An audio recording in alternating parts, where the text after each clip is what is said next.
Hi, good morning, everyone. Welcome back to the series of all about English. Button whole அப்படின்னு நவுனாவும் பயன்படுத்தலாம், வேர்பாவும் பயன்படுத்தலாம். Button whole அப்படிங்கிறது நம்ம சட்டையில் உள்ள பொத்தானுக்கு கொடுக்கக்கூடிய இடம், அந்த துளையை பற்றி வச்சுக்கலாம். அதுதான். ஆனால் இதனோட இன்ஃபார்மல் மீனிங் ஒன்று இருக்கு. அது என்னன்னா, attract the attention of somebody and detain them in conversation, typically against their will. அவங்களுக்கு இஷ்டம்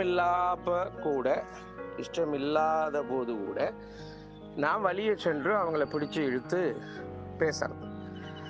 அது பெரும்பாலும் எதுக்காக இருக்கலாம்? அவங்ககிட்ட ஒரு காரியம் நடக்கிறதுக்காக இருக்கலாம், இல்லை அவங்கள வேணும்னே வம்புக்கு இழுக்கிறதா இருக்கலாம், இல்லை நாம் சொல்ல வந்த கருத்தை அவர்கள் ஏற்றுக்கொள்ளும்படி செய்வதற்காக இப்படி சொல்லலாம். ஆக வழியே போய் பேசுறது, அவனை இன்னைக்கு பிடிச்சி மாட்டினேன் அப்படின்னு நம்ம தமிழில் சொல்கிறோம்ல, அந்த மாதிரி விஷயத்துக்கு இதனை பயன்படுத்தலாம்.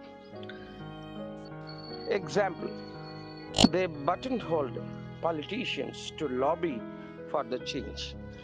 மாற்றத்திற்காக அரசியல்வாதிகளை அவர்கள் பிடித்து பேசினார்கள். அவர்கள் மாற்றத்திற்காக அரசியல்வாதிகளை வற்புறுத்தினார்கள். அது கூட சரிதான்.